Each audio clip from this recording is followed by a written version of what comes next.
बिल्कुल ठीक पढ़ा आपने थंबनेल में। एक मैकेनिक मिलियनेयर नहीं, मल्टी मिलियनेयर बन गया। हाँ, कैसे हुआ? एक पंचर लगाने वाला मैकेनिक, एक स्कूटी बाइक ठीक करने वाला मैकेनिक आज 200 फ्रेंचाइजी दे चुका है, 25,000 कस्टमर बना लिए, 1 लाख से ज्यादा स्कूटी और बाइक की सर्विस कर चुके हैं। इनको मैंने अपने लीडरशिप फनल में ट्रेनिंग दिया। कपिल भिंडी और दीपेन बराई गुजराती हैं दोनों, और जैसे जैसे आगे बढ़े बाद में अशोक शाह को भी इन्होंने पार्टनर बनाया। ये कैसे गेम चेंज हुआ? 5 स्ट्रैटेजी में दूंगा आपको, ये रियल कहानी समझ में आएगी और समझ में आता है कि बिजनेस को बड़ा कैसे किया जाता है। Problem, product, positioning, process, profit, 5 P के अंदर आपको देने वाला हूं। बिजनेस को सीक्वेंस में लेंगे।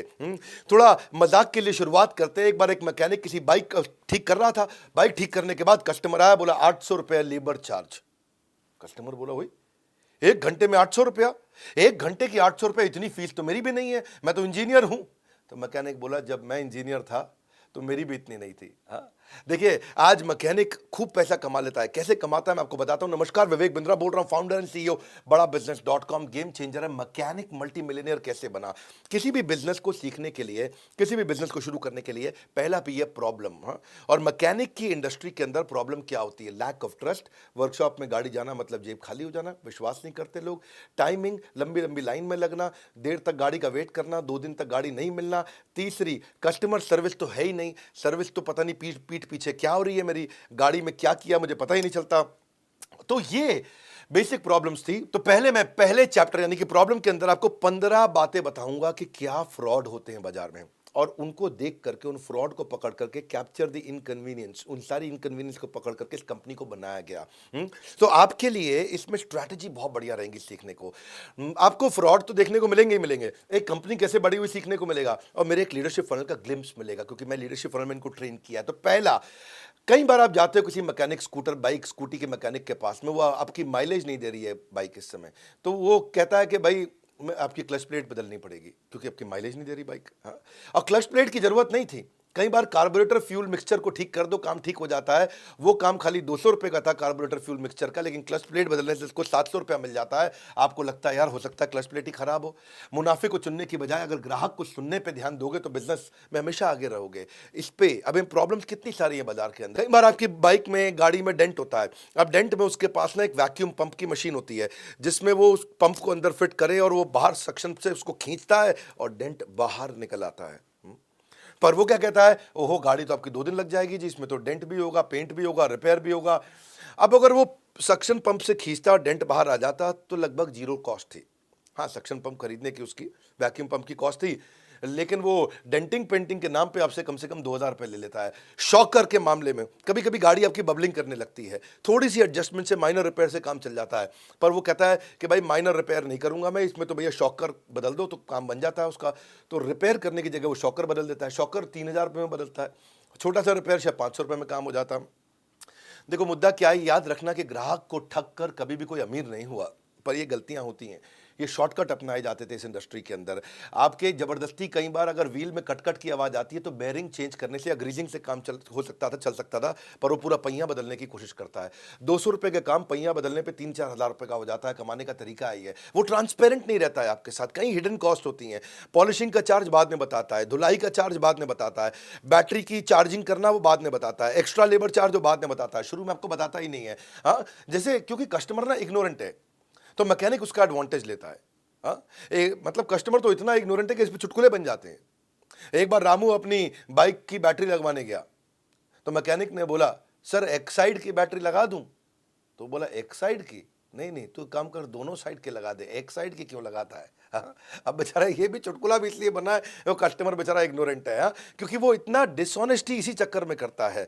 आपके व्हीकल का ऑयल चेंज करना होता है तो मैकेनिक बड़ा बिल बनाने के लिए ऑयल फिल्टर को खराब बताएगा, ऑयल नट को लोकल बता के बदल देगा। इसके अलावा ऑयल डालते वक्त ऑयल कम डालता है, ऑयल इकट्ठा करके बाद में वो ज्यादा दाम पे या पैसा बचाने के चक्कर में थोड़ा थोड़ा 1-1 लीटर ऑयल इकट्ठा करके किसी दूसरे को बेच देता है। आपको जो कई बार ओवर चार्ज करने के लिए वो वाले खर्चे करेगा जो कि इनविजिबल हो, बाहर से आपको नहीं दिखाई पड़ते हैं। हाँ, जैसे आपको जाने के बाद बोलेगा भैया ब्रेक खराब थी, आपकी ब्रेक शू नहीं डाल दिया। ब्रेक शू आपको दिखते नहीं, वो अंदर होते हैं। पंचर आपका एक आया था, बताता 4 पंचर लगाया, क्योंकि पंचर आपको दिखता नहीं है ओरिजिनली लगा था कि नहीं लगा था, वो 4 जगह आपको वहां पे लगा हुआ पैच दिखाई पड़ जाता है। कई बार बिना कंफर्मेशन के रिपेयर कर देता है आपको। देखो लीगली आप एंटाइटल्ड हो सारे के सारे क्रैक, ब्रोकन या बियॉन्ड रिपेयर जितने कॉम्पोनेंट्स उनको वापस मांगने के लिए, पर मैकेनिक की ऐसी बदमाशी है, वो रिप्लेस करने का वापस नहीं देता, उससे भी पैसा कमाता है। और कभी आपको कई बार बदलता है ना, तो वो सस्ता माल लगा देता है, क्योंकि सस्ते माल में कमीशन ज़्यादा होती है, चीप ऑटो पार्ट जिसको बोलते हैं। भाई उसकी ज़्यादा ड्यूरेबिलिटी है नहीं, 1 साल चलने वाली चीज़ 6 महीना चलती है, तो आपको दोबारा जाना पड़ता है, और वो चाहते ही है कि आप दोबारा आए। भाई देखो, फ्यूल मीटर होता है, वो टंकी के अंदर होता है, आपको दिखाई देता नहीं है। जो ओरिजिनल वाला है वो 1200 रुपये का आता है, लोकल 400-500 रुपये का आता है। इंजन की कॉइल होती है, वो नीचे इंजन के साइड में लगी होती है, आपको नहीं दिखती। जो ओरिजिनल ब्रांड है वो 800 का देगा, लोकल 150 रुपये का देता है। अच्छा, आपसे वो चार्ज 800 के हिसाब से कर लेता है, लगाता है आपको 150 वाली आइटम है। हेडलाइट होती है, ओरिजिनल आएगी 900-1000 रुपये की, लोकल आएगी 250 रुपये की। अच्छा, आपको पता चलेगी नहीं, देखने में तो बाद में एक जैसी लगती है। अब गियर का लीवर होता है, इसे चेंज करना इतना आसान है कि आपको पता भी नहीं लगेगा। और ओरिजिनल लोकल की पहचान करना मुश्किल है कि ओरिजिनल 250 का है, लोकल 75 का है। तो those who focus on making a sale neither get sale nor get customer. Mechanic के साथ यही दिक्कत रहती है। इन्हीं प्रॉब्लम्स को समझा इस कंपनी ने। अनट्रेन्ड स्टाफ होता है, भाई छोटू से उस्ताद का काम कराता है। छोटू नया लड़का है, उसी को कहता है यही हमारा उस्ताद है, यही करेगा काम। अच्छा, उस्ताद जो है बैठ करके पत्ते खेल रहा है, और छोटू लगा हुआ ठीक करने में है जी, घू घू घू घू एक्सीलेटर चलाया जा रहा है। अच्छा, उस्ताद जी बैठा अपना पत्ते खेल रहा है। अब टेक्निकल काम जो एक ट्रेंड मैकेनिक ही कर सकता है, वरना तो इंजन खराब हो जाएगा। अब लोकल मैकेनिक जो है वो गाड़ी को ठीक करने के बजाय खराब करता है, और फिर वापस ठीक करने के लिए अलग से आपका बिल बना देता है। इतने फ्रॉड है इसके अंदर कि आपको बाद में फियर फैक्टर भी बिल्ड करता है। हाँ, कई बार आपने देखा हॉस्पिटल में डॉक्टर भी फियर फैक्टर बिल्ड करते हैं। मैं किसी की बुराई नहीं कर रहा, पर मैं आपको खाली वास्तविकता बताना चाहता हूँ। मैकेनिक क्या बोलेगा, गाड़ी बहुत धुआं दे रही है भाई साहब, बहुत धुआं दे रही है, इंजन तो सीज हो सकता है। आप घबरा जाओगे, इंजन सीज हो सकता है, गाड़ी रास्ते में बंद हो जाएगी। इंजन बदलने का खर्चा कम से कम 7-8-10 हज़ार रुपए का आ जाएगा। हाँ, गाड़ी का शॉकर खराब हो गया, 2 सवारी बैठ के चलाने में दिक्कत होगी। अगर ओहो खराब सड़क हुई ना, ऐसी दुर्घटना होगी कि भैया फिर तो आप मटके में मिलोगे। आप घबरा जाते हो, भैया मटके में, हाँ हरिद्वार में मिलेंगे। तो 2,000 रुपये का शॉकर जो है आप फटाफट 3,000 रुपये के बदलवा लेते हो। आपका ब्रेक शू खराब हो रहा है भाई साहब, अगर तेज ब्रेक लगाए तो गया, गेम ओवर, इस दुनिया से अलविदा हो जाओगे। नया ब्रेक आपका शू लगाने के चक्कर में 500 रुपये आपसे बना लेता है। अच्छा, ये तो छोड़ो भैया, कहीं तो इतने फिशी टर्म्स एंड कंडीशन है कि आपको बाद में पता चलते हैं। जैसे स्कूल में होता है ना भाई, स्कूल में आप बच्चे का एडमिशन कराते हो, कहते हैं ड्रेस भी हम देंगे, किताब भी हम देंगे, जूता भी हम देंगे, मौजा भी हम देंगे। बात क्या कर रहे हो, कई बार माँ बाप कहते थे बच्चा भी आप ही दे दो। तो आपको जो है इंजन ऑयल भी हमसे खरीदना पड़ेगा, आपको स्पेयर पार्ट भी हमसे लेना पड़ेगा। बाहर वाले की हम गारंटी नहीं लेते, बाहर के इंजन ऑयल की गारंटी नहीं लेते। सर्विस करते वक्त कोई डेंट स्क्रैच हो गया तो हमारी गारंटी नहीं है। सर्विस करते वक्त पेट्रोल तो आपका इस्तेमाल करेंगे ही करेंगे, पिक एंड ड्रॉप की बात कर दी तो एक्स्ट्रा पैसा ले लेंगे। देखो भैया, इसी चक्करों में मैकेनिक के पास आदमी इग्नोरेंट जाता है, और उसका बेचारे की पिटाई हो जाती है। अच्छा, अब महिला जाएगी तो वो तो ऐसा लपेट लेते हैं कि महिला को तो कुछ नहीं पता होगा। एक बार एक लड़की गई भी थी मैकेनिक के पास, तो बोली स्कूटी की सर्विस करानी है। मैकेनिक बोला, अरे मैडम, आपकी तो स्कूटी के अंदर इंजन ऑयल नहीं है, ब्रेक भी ठीक से काम नहीं कर रहा है, अरे आपका तो क्लच भी ठीक नहीं चल रहा है, कैसे चलाती हैं हम? तो लड़की बोली, अरे भैया ये सब छोटी मोटी बातें, इनको छोड़ो, पहले आप शीशा ठीक कर दो भैया। तो अब बेचारे लड़के को तो खाली शीशा देखना था, उसको ये सब पता नहीं है। इसको बोलते हैं इग्नोरेंस का फ़ायदा उठाना। इस फ़ायदा उठाने के चक्कर में ऐसे ऐसे बड़े बड़े शब्द बोल देते हैं। हाँ, कि क्या बोलेगा आपको, timing chain pusher rubber coupling, आपको बोलेगा कपलिंग रबर है जी, half axle clutch centre and hub, और रॉकर सेट। आप भी कहोगे अच्छा, तो कोई बड़ी चीज़ हो गई भाई हमारे साथ में। अब एक रेस्टोरेंट में मैं गया, मुझे कहता है, I'm going to offer you triangular pastry case. Triangular pastry case? मैं सोचने लगा, beautifully wrapped and fried, filled with spiced vegetable, cheese and dry fruit, served with delectable spiced sweet and tangy sauce. मैं भी सोच रहा, मैंने पता नहीं क्या लाएगा, made with jaggery and tamarind. और बाद में मेरे को समझ में आया, वो 2 समोसे ले आया चटनी के साथ में। ओ भाई साहब, है जी। अच्छा, एक और 7 स्टार होटल में मैं गया दुबई में, है जी, अब बुर्ज खलीफा टाइप। तो वो पूछा क्या खिला रहे हो भैया, कहता है 2 starches in a single delectable package, crisp on the outside and tender in the inside, unleavened whole wheat flat bread. Whole wheat flat bread. अब मैं सोचा यार, होल व्हीट फ्लैट में मतलब कुछ stuff with savoury spiced potato mixture, savoury spiced आलू होगा अंदर, potato mixture, a flavoured condiment made with fresh mint, cilantro, lemon juice for tanginess, ginger, garlic, cumin. मैं गजी ला क्या रहा है, और लेके आया तो देखा आलू का पराठा, साथ में धनिया की चटनी। ये सब क्या है, ऐसी ऐसी बातें बता दो आपको, बिग वर्ड्स, तो आप जो कहोगे और तो कोई बड़ी चीज़ है, बाद में देखो जी कुछ नहीं डाला उसने मैकेनिक ने। ये एक प्रॉब्लम सॉल्विंग प्रोडक्ट कैसे बनाया जाता है सिखाता हूँ आपको। अब दूसरे पी पे आता हूँ, प्रोडक्ट। तो इन्होंने कहा कि भाई अगर ये प्रॉब्लम है तो प्रोडक्ट क्या बनाएं।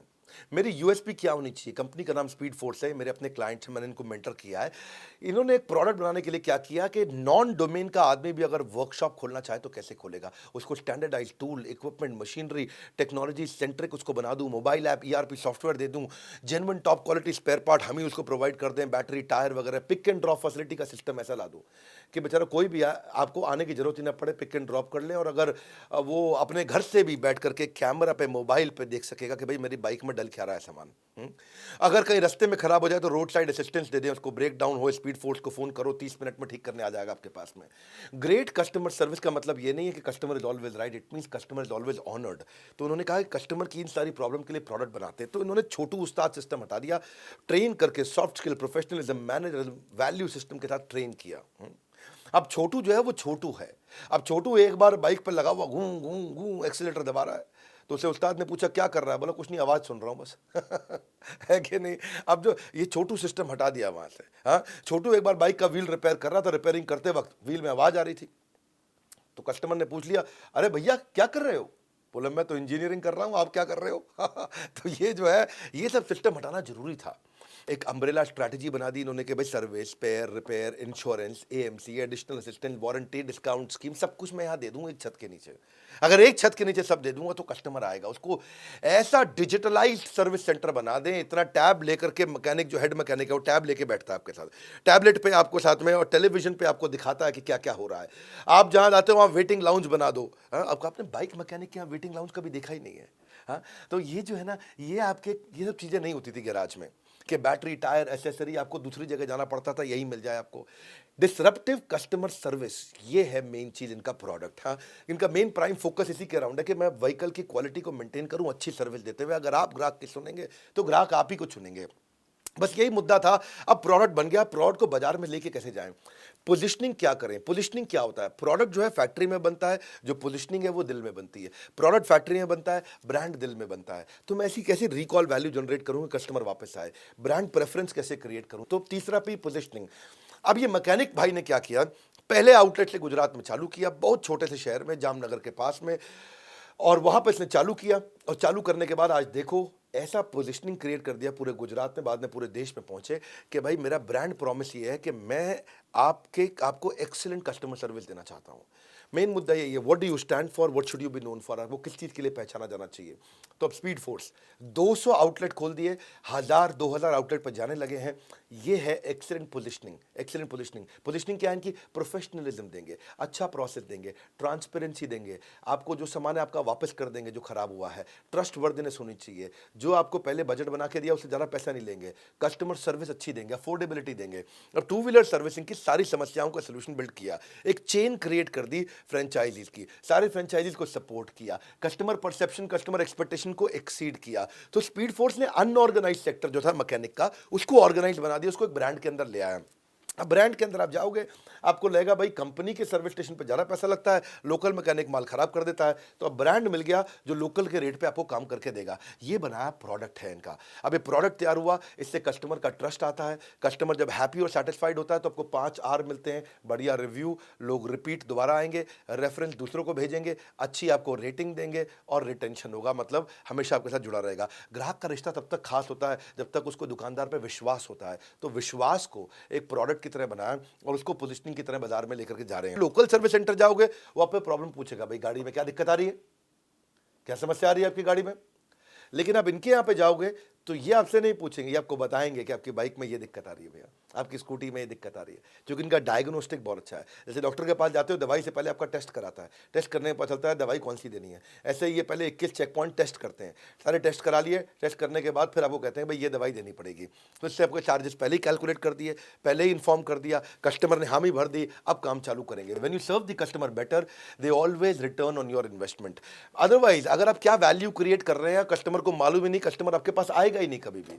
हाँ, कस्टमर तभी आएगा।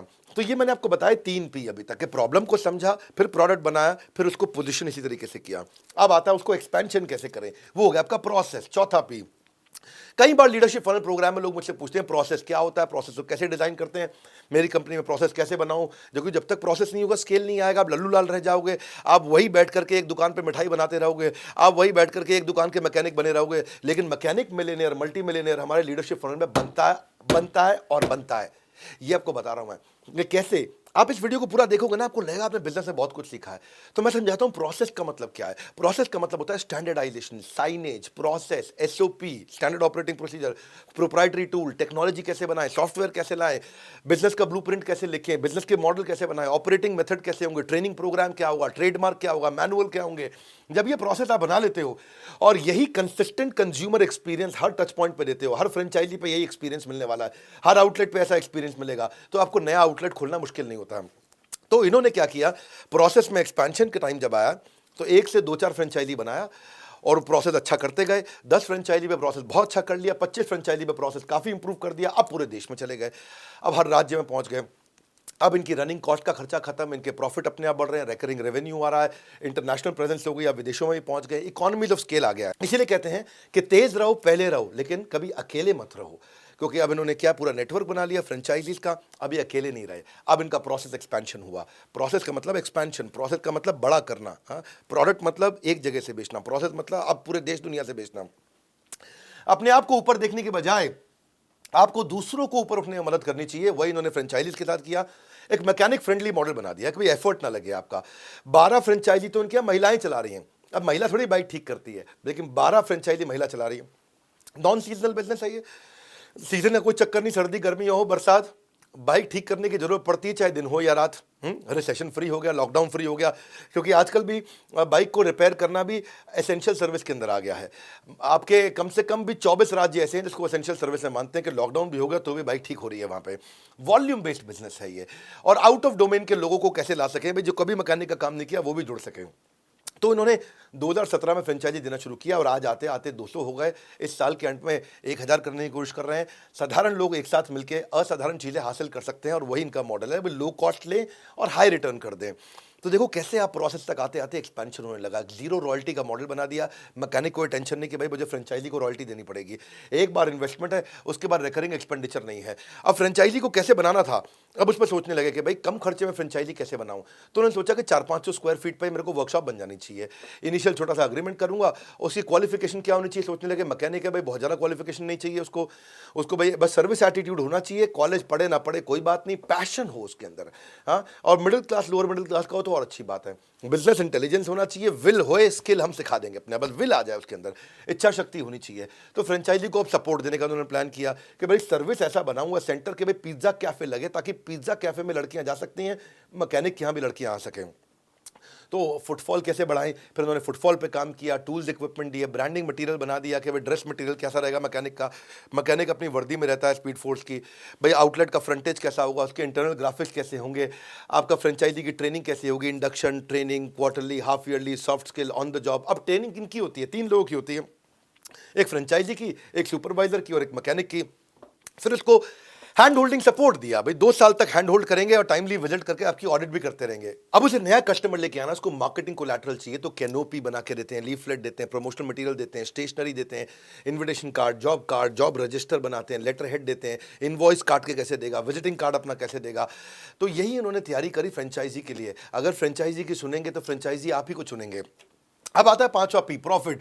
अब प्रॉफिट इनके हर फ्रेंचाइजी को कैसे कमाया जाए, भाई पोटेंशियल है इंडस्ट्री का, देखा कि पोटेंशियल बहुत बड़ा है। इंडिया एक लीडिंग देश बन चुका है, चाइना को पछाड़ दिया उन्होंने बाइक, स्कूटी और मोपेड के मामले में। सब्सटैंशियल ग्रोथ हो रही है 12% इस मार्केट की लगातार पिछले 6 साल से, और बड़ा, और उसमें प्रोफेशनल अप्रोच नहीं है। भाई अगर रोड साइड गैराज होगा तो उससे आप काम करा नहीं सकते, ऑथराइज सर्विस सेंटर से आप कराना नहीं चाहते, क्योंकि रोड साइड गैराज जो होगा वो बाइक भी खराब कर देगा, फालतू पैसा लेगा और काम ठीक नहीं करेगा। ऑथराइज सर्विस सेंटर जाओगे तो आपकी जेब खत्म कर देगा। तो ग्राहक की समस्या और मांग, इसमें ना बदलाव रहता है हमेशा, और इसी से नए व्यवसाय की आवश्यकता पड़ती है, और यही नया व्यवसाय खड़ा हुआ। 5वें पी पे आप समझो कि प्रॉफिट कैसे कमा रहे हैं। हर 3 में से एक घर के अंदर 2 व्हीलर है ही है, और 2 व्हीलर का जो शेयर है वो 75% हो गया, बाकी सारे व्हीकल्स को मिलाकर के उसका 75% है। और अभी चाहे ऑफिस जाता है, पुलिस वाला है, बैंक जाने वाला है, बिजनेसमैन है, सेल्स बॉय है, इंश्योरेंस एजेंट है, कोई भी है, यंग बच्चा है, गवर्नमेंट एम्प्लॉय है, सबके पास टू व्हीलर रहता ही है। 60 करोड़ टू व्हीलर है हमारे देश के अंदर, और 60 करोड़ टू व्हीलर को साल में 3 बार सर्विस करानी होती है, यानी कि साल में 180 करोड़ सर्विस होनी है। और 300 दिन को डिवाइड कर दें 180 करोड़ से, यानी कि 6 करोड़ सर्विस हर रोज होंगी। अगर 6 करोड़ सर्विस हर रोज होंगी तो फिर इस समय इसका मतलब मार्केट बहुत बड़ी है। अब इसीलिए इनका फ्रेंचाइजी, इनका ग्रोथ, इनका रेवेन्यू 300% बढ़ रहा है। और अब ये इस समय 28 राज्यों में 3 देशों के अंदर पहुंच गए। ये है आपका मॉडल। मैंने आपको 5 P में समझाया कि बिजनेस में अकेला इंसान सिर्फ एक पानी की बूंद के समान है, और पूरी टीम बन जाती है तो वो समुद्र के समान बन जाता है। अब प्रश्न ये उठता था कि भाई फ्रेंचाइजी पैसा कैसे कमाएगा। भाई कुछ फ्रेंचाइजी शुरू में पैसा नहीं कमा पा रहे थे, तो उन्होंने 18 प्रकार की इनकम बना दी फ्रेंचाइजी की। भाई सर्विस से भी ले लो, एसेसरी से कमा लो, स्पेयर से कमा लो, टायर से कमा लो, कोटिंग से, इंश्योरेंस करा लो, लेबर चार्ज ले लो, वारंटी से कमा लो, बैटरी से कमा लो, बैटरी चार्ज करोगे, इलेक्ट्रिक व्हीकल आ रहा है तो उसका भाई सर्विस चार्ज लगा लो, सर्विस फैसिलिटी दे दो, एनुअल मेंटेनेंस कॉन्ट्रैक्ट कर लो। 18 प्रकार की इनकम हो गई। तो आज फ्रेंचाइजी कमाने लगा। कहते हैं कि अगर तुम्हें कहीं जल्दी पहुंचना है तो अकेले जाओ, पर अगर दूर पहुंचना है तो सब एक साथ जाओ। तो सारे के सारे पार्टनर्स के साथ एक साथ आगे बढ़ने लगे। आज स्पीड फोर्स की टीम में 250 साल का एक्सपीरियंस, बड़े बड़े लीडर्स इनके हो गए, इन्होंने बहुत लीडर हायर कर लिए। ये अशोक शाह, कपिल भिंडी और दीपेन बराई, 3 लोगों ने शुरू किया। ये मेरे लीडरशिप फनल के प्रोग्राम से ट्रेंड है और आने वाले बैच में भी आने वाले हैं। ये 11, 12, 13 को फिर से आएंगे हमारे पास में। फ्राइडे, सैटरडे, संडे 11, 12, 13 मार्च को मैं लीडरशिप फनल का अगला बैच लेके आ रहा हूँ। लीडरशिप फनल एक ऐसा प्रोग्राम है, कई बार बता चुका हूँ, लोग इसकी कसम खाते हैं। इस प्रोग्राम में लोगों की जिंदगी बदल जाती है। भाई एक बात बताता हूँ, थोड़ा बड़ा सोचा है कभी जिंदगी में आपने? एक बात बता दूं आपको मैं, अब तक मैं हजारों बिजनेस को 100 करोड़ से ऊपर लेके जा चुका हूं और सैकड़ों बिजनेस को 1000 करोड़ से ऊपर लेके जा चुका हूं। दोबारा बोल दूं आपको मैं, आंख में आंख डाल देना मेरी, हजारों बिजनेस को 100 करोड़ से ऊपर लेके जा चुका हूं और सैकड़ों बिजनेस को 1000 करोड़ से ऊपर लेके जा चुका हूं। ये लीडरशिप फनल की ताकत हमारी। हाँ, और ये हर बार बिगर, बेटर, पावरफुल होता जा रहा है। लेकिन इसमें हमने एक रूल बना लिया है, 299 पार्टिसिपेंट नहीं लेंगे, 301 नहीं लेंगे। 300 सीट है, 300 रहेगी, ना एक कम ना एक ज्यादा। एक बार और, ना एक कम ना एक ज्यादा। अगर आप भी चाहते हो कि मेरे नजदीक आकर के बैठना, मुझसे बात करना, मुझसे इंटरैक्ट करना, मुझसे प्रश्न पूछना और बिलियनियर से आके सीखना, वो भी आएंगे वहां पे, आपको बताएंगे भी, पढ़ाएंगे भी, सिखाएंगे भी, करवाएंगे भी। क्योंकि ऐसा कोच देते हैं जो आपको फोन कर करके तंग कर देगा आपको, भैया अपना फ्रेमवर्क करो, भैया अपना असाइनमेंट कंप्लीट करो, आगे बढ़ो। सीट्स तो 300 ही रहने वाली, 301 तो होगी नहीं। आपको नंबर दे दिया, फोन कर लो, मेरे किसी आईवीसी से मिल लो, मेरे किसी भी ब्रांच में चले जाओ। हमारे देश में हर जगह ब्रांच है। अरे जिस शहर में रहते हो ब्रांच है आपके पास में, पता करो, सर्च कर लो, बड़ा बिजनेस राजकोट ब्रांच, बड़ा बिजनेस अहमदाबाद, बड़ा बिजनेस, आप कुछ भी लिख दो उसके अंदर, भुवनेश्वर लिखो, पटना लिखो, आप उसके अंदर कुछ भी लिखोगे, जो शहर लिखोगे, लुधियाना लिखोगे, जलंधर लिखोगे, चंडीगढ़ लिखोगे, जो शहर लिखोगे वहां अपनी ब्रांच है आज हमारी। उस ब्रांच में चले जाओ, बैठ करके समझो लीडरशिप फन से मुझे कैसा फायदा होगा। आपको 2 कोच मिलते हैं, आप एक सर्टिफिकेट मिलता है कंप्लीशन पे। अपना ना बड़ा सोचो भैया जिंदगी में। आपका प्रॉब्लम यही है, आपको लगता नहीं है कि आपका बिजनेस बड़ा हो सकता है। हो सकता है, एक मैकेनिक मल्टी मिलियनर बन सकता है, तो आप क्यों नहीं बन सकते? मेरा यहाँ पे वापस शुरू करने के बाद लीडरशिप फनल 2.0 का सेकंड बैच होने जा रहा है अभी आपके सामने। आप इसके लिए अपना डेट ब्लॉक कर लो, कहीं भी जाकर के आप इसकी टिकट ले सकते हो हमारे साथ में। और बड़ा बिजनेस एप्लीकेशन को डाउनलोड कर लेना। बहुत बड़ा सरप्राइज है, जिन लोगों ने डाउनलोड किया उनको पता है कि हमने एक फेसबुक, एक लिंक्डइन बना दिया एंटरप्रेन्योर्स का। ये दुनिया में पहली बार किसी भारतीय ने ऐसी ऐप बनाई है। इस ऐप को डाउनलोड करना, इस वीडियो को शेयर करो उन सबको जो बहुत बड़ा सोचते हैं और बहुत बड़ा कुछ करना चाहते हैं। एक मैकेनिक मल्टी मिलियनर कैसे बना, अगर ये कहानी पसंद आई नीचे कमेंट बॉक्स में बताओ। हर संडे को ऐसी कोई बड़ी कहानी लेके आ रहा हूँ और बड़ा भारत शो लेके आने वाला हूँ, इसके बारे में जल्दी बताऊंगा। वीडियो को शेयर किया कि नहीं किया, सोचा किसको दोगे, आपसे पूछ रहा हूँ, नहीं सोचा, सोचो ये वीडियो किसके पास पहुंचाने से फायदा होगा।